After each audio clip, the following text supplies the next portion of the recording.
Honking horns are as much a part of New York City as the Empire State Building, but that's all about to change thanks to one man. Yeah, city officials have basically said, surprisingly, that's it.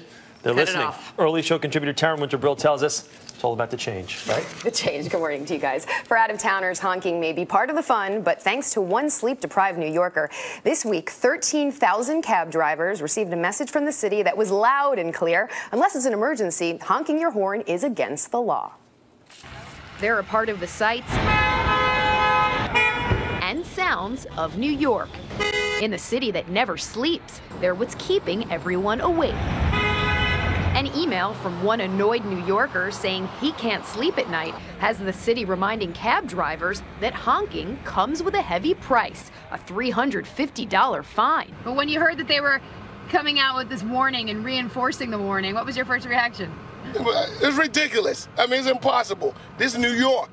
Honking cabs have been glorified in pop culture as part of the fabric of New York City. From Seinfeld This isn't moving. to Sex and the City. Controlling the noise in a city of 8 million people might be considered a daunting task. We came to one of the busiest taxi stands in the city, Penn Station, to see what people think.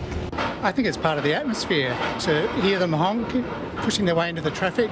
It's all part of it. I'm just getting into New York City. I think the honking perhaps could be very scary if it's not for a real reason. I kind of like the honking. You do? Why? It kind of adds to the ambiance, I think. We have something to discuss over dinner.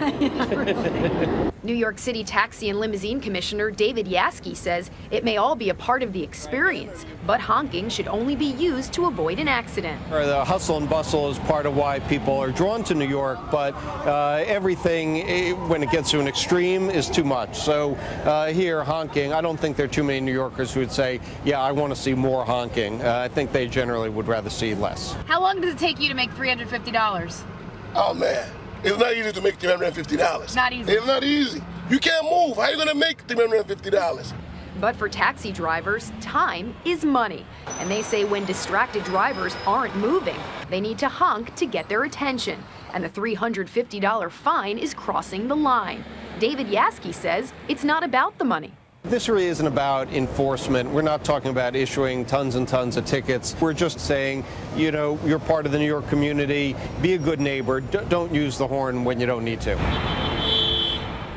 Good news, guys. They're working on low annoyance horns with Nissan. It's in the works. So Part of these new cabs that we're getting in the city. Exactly. You need some horns. You need a little bit. Drowns out the swearing. A little less is more. It's actually kind of swearing sometimes. There you go.